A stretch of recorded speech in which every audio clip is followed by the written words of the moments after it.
पुरी जिला पिपिली ब्लॉक परिसर सभागृह जिलापाल जन अभियोग शुणाणी अनुष्ठित हो जाइछि। ब्लॉक बीडीओ सरस कुमार राउत अध्यक्षतार अनुष्ठित होइछि।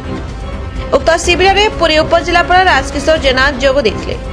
शुणाणी समय जनसाधारण मानक 81 गोटी अभियोग ग्रहण करथिले। विशेषकर महिला महासंघ गठन क्षेत्र में नजर को नहीं महासंघ ओडिशा हाईकोर्ट को द्वारस्थ होइछन्ति।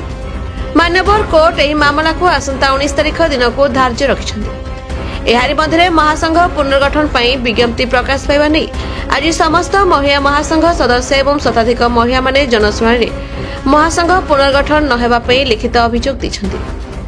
जिला प्रशासन महिला महासंघ प्रति गुरुत्व न देबारु उपस्थित महिला माने शुणाणी स्तर रे विभिन्न प्रकार नाराबाजी दे हुलहुली कंपन करथिले। सेबळी दुर्नीति उपरे महिलांक अभियोग थिबा बेले पिपिली कंटी पंचायत निजीगढ़ कोटी कोटी टंकार खणी दुर्नीति अभियोग प्रसंग जोर धरथिला।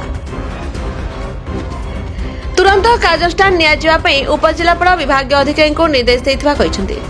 सेपटे पिपिली पूर्त विभाग उपरे मध्य बर्षिथिबा जणा पड़िछि।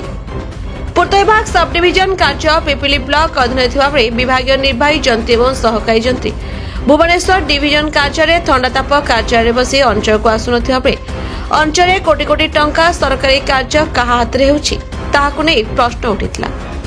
सेपटे जिलापाल जनशुणाणी निमंते पिपिली पूर्त विभाग निर्वाही जंत्री जोग देवाकु सरकारी पत्र दियाइथिबा बेले निर्वाही जंत्री निज दुर्नीति संपर्क में कथा जिलापाल सम्मुख में उपस्थापन हो भावी बैठक में निवृत्त रही सेक्शन ऑफिसर सहकारी जंत्री को पठाइथिबा देखबाकु मिछि।